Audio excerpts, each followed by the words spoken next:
Hey yo, bienvenue dans le podcast The GOAT MMA Boxing. Comment on se retrouve la GOAT Family? J'espère que vous allez bien et que vous passez un excellent week-end. Aujourd'hui, on parle boxe et boxe poids welter. Comme vous n'êtes pas sans le savoir, après la magnifique prestation d'Errol Spence sur Ugas qui lui permet d'obtenir les titres WBA, IBF et WBC unifiés de la catégorie welter, il a call out avec pas mal de montages sur les réseaux sociaux son confrère, son compatriote Terence Crawford. Et durant ces derniers jours-là, on a vu qu'il y avait pas mal d'informations qui ont fuité sur les réseaux sociaux. Les deux sont prêts à en découdre. La première information qu'on a pu avoir, c'est que seulement 2 jours après son combat face à Ugas, Errol Spence est revenu au charbon, a repris l'entraînement, en crocs notamment, et se remet déjà au travail. C'est-à-dire que le mec sait que la tâche qui se retrouve en face de lui, en la personne de Terence Crawford, est immense. Et ce dernier, Terence Crawford-là, l'a aussi compris, puisque ce dernier vient de rejoindre, et il nous l'a annoncé via des photos, un Devin Haney, qui lui aussi prépare un très gros combat face à Kambosos, là aussi un combat d'unification undisputed pour la catégorie lightweight. Donc on a deux monstres, Devin Haney et Terence Crawford, qui travaillent ensemble et qui collaborent pour l'anéantissement d'Errol Spence. Donc là, quand je dis ça, on peut rigoler, c'est l'information un peu principale, on pourrait croire, mais le plus inquiétant, c'est pas ça, les gars. Non, le plus inquiétant, c'est que Terence Crawford a non seulement rejoint Devin Haney, mais il a rejoint le Snack System Program de Victor Conté.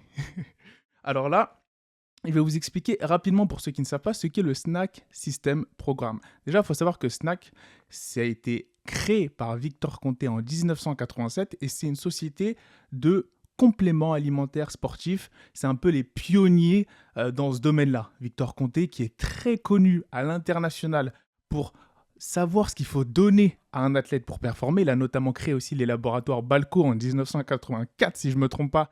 Et là aussi, ces compléments étaient tellement bons pour les athlètes, leur permettaient tellement de performer que ça avait suscité pas mal de suspicions chez les autorités antidopage. Et malheureusement, il a été dans les années, début des années 2000, fin des années 90, condamné, parce qu'on voyait que ces suppléments-là, c'était un peu plus que des vitamines. Mais malgré ça, aujourd'hui, c'est l'un des plus grands avocats pour la lutte antidopage, ce Victor Conté. Et ce Victor Conté-là, justement, compte parmi ses fidèles disciples, en gros les athlètes de son programme de nutrition, des athlètes invaincus tels que des David Benavides, des Jaron Ennis, des Devin Haney, des Demetrius Andrade, tous des champions, même Caleb Plant qui a perdu récemment face à Canelo, ça compte pas. Et là, on a un Terence Crawford qui rejoint ce programme-là. Et pourquoi est-ce qu'il est si célèbre et si populaire et il fait tant parler ce programme athlétique?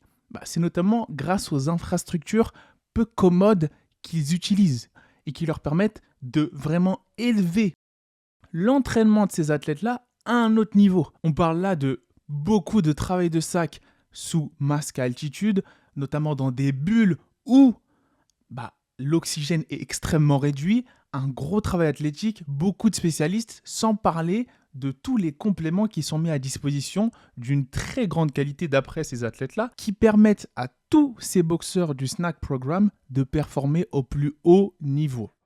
Et pourquoi est-ce que c'est assez inquiétant ? Un boxeur tel que Terence Crawford, qui, si vous l'avez suivi durant sa carrière, a l'habitude de travailler à l'ancienne, c'est vraiment un old school. C'est vraiment quelqu'un qui va dans les bois, va chop the tree, couper du bois à la hache, faire de longs footings, aller en montagne. Le mettre, un monstre tel que lui, dans des infrastructures si développées, modernes, futuristes, va pouvoir nous permettre de voir c'est quoi vraiment le plus grand, le plus haut potentiel de ce monstre-là, qui est Bud Crawford, face à Errol Spence. C'est pour ça que je dis, là maintenant, on a un monstre en la personne d'Errol Spence, mais on a aussi potentiellement un monstre évolué, Terence Crawford 2.0, avec un potentiel potentiellement débloqué, qu'on va pouvoir voir grâce au Snack System Program de Victor Conté, auquel participe depuis un moment déjà Devin Haney.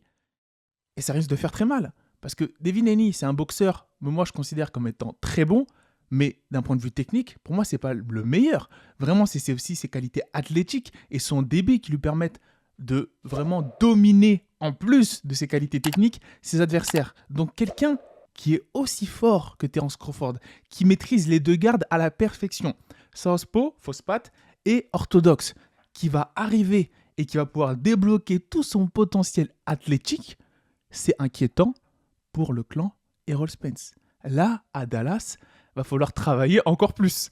Donc, comme vous le savez, avant, je favorisais un Terence Crawford, mais après la prestation d'Errol Spence, la balle est au centre.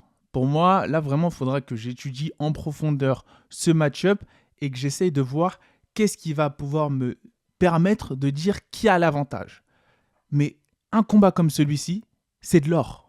C'est littéralement de l'or pour nous, les fans de boxe. C'est littéralement de la même magnitude qu'un Tyson Fury, Deontay Wilder. Pour ceux qui ne sont pas trop familiers avec la boxe, ils ne peuvent pas trop comprendre quand je dis que des poids welter, c'est aussi de la même magnitude que des poids lourds, mais c'est littéralement le cas. C'est le combat aujourd'hui en boxe anglaise que tout le monde veut voir. Et j'ai une bonne nouvelle pour vous les gars. Là, il y a de fortes chances que ce combat se fasse. Parce que c'est la première fois que depuis qu'on parle de ce combat-là, les deux sont simultanément en camp. Les deux se préparent à la météorite. Les deux se préparent à la collision. Et c'est ça qui est fascinant. C'est-à-dire que là maintenant, ils sont conscients que ce combat arrive à grands pas et qu'il se fera en 2022. Sans parler du fait qu'il y a un élément d'autant plus flagrant qui me permet d'affirmer que ce combat-là aura lieu avant la fin 2022, c'est qu'il y a les monstres, les Young Bulls, les jeunes prodiges qui arrivent derrière. Vergil Ortiz qui est numéro 1, je crois, dans 3 des fédérations des poids welter, IBF, WBC, enfin, je ne sais plus c'est lesquels, mais il est numéro 1 et mandataire, justement, challenger numéro 1 dans 3 des fédérations. On a un Jaron Ennis qui est numéro 1 ou numéro 2, lui aussi, dans la majorité des fédérations. Donc, on voit qu'avec des Vergil Ortiz et des Jaron Ennis qui toquent à la porte, pour Errol Spence ou pour Terence Crawford, c'est soit ils s'affrontent eux deux, soit ils s'affrontent ces deux monstres qui arrivent. Et croyez-moi que pour l'argent et d'un point de vue business, ils savent que là maintenant, ils sont dos au mur, ils n'ont pas d'autre choix que de s'affronter d'abord et ensuite après, aller chercher la tête de ces jeunes futurs champions. Parce que oui, pour ceux qui ne savent pas, et je ferai potentiellement une vidéo très probablement sur Jaron Ennis et Vergil Ortiz, ce sont pour moi les deux monstres qui vont régner dans les prochaines années dans la catégorie des welter. Donc voilà pour moi ce qui me fait dire que ce combat-là va arriver et que ça va vraiment être d'un niveau qu'on n'attend clairement pas. Le fait qu'un Terence Crawford ait intégré le Snack System Program de Victor Conté, qui s'entraîne avec des champions dans des infrastructures ultra modernes, comme c'était le cas avant. Avant, il s'entraînait en Alabama, c'est ça, Alabama. Il y a de belles infrastructures aussi là-bas, mais pas du même niveau et pas de la même qualité qu'on peut les retrouver dans le Snack System Program. Maintenant, on a un Errol Spence qui, lui, est monstrueux, à tel point qu'il a tellement blessé un Ugas qu'il y a même des rumeurs qui commencent à dire qu'est-ce qu'il y avait dans les gants d'Errol Spence. Les mêmes rumeurs qu'il y avait quand Tyson Fury a battu un Deontay Wilder. Là, quand on voit l'état de l'œil dans lequel Errol Spence a mis et a laissé un Yordenis Ugas, on peut se demander si ses mains n'étaient pas faites en métal, en adamantium. Et un tel débit de coups face à un athlète et une technique que représente Terence Crawford, pour moi, ça va être un combat d'anthologie qui va rester dans les annales de la boxe. Donc, dites-moi en commentaire ce que vous pensez de ce choix de Terence Crawford. C'était une vidéo assez rapide pour parler de ça. De rejoindre David Haney et le Snack System Programme de Victor Conté, dans lequel s'entraînent des Caleb Plant, des Demetrius Andrade, David Benavides, Jaron, enfin voilà, je ne vous fais pas toute la liste, des Amir Khan quand il était un peu à son prime, voilà, donc là c'est vraiment des gens qui ont pu développer tout leur potentiel et ils ont tous été champions du monde. Donc c'est vraiment l'élite de l'élite qui s'entraîne là-bas. Et maintenant, dites-moi aussi en commentaire, est-ce que vous pensez que ça va peut-être jouer en la faveur, est-ce que ça va donner un avantage à Terence Crawford?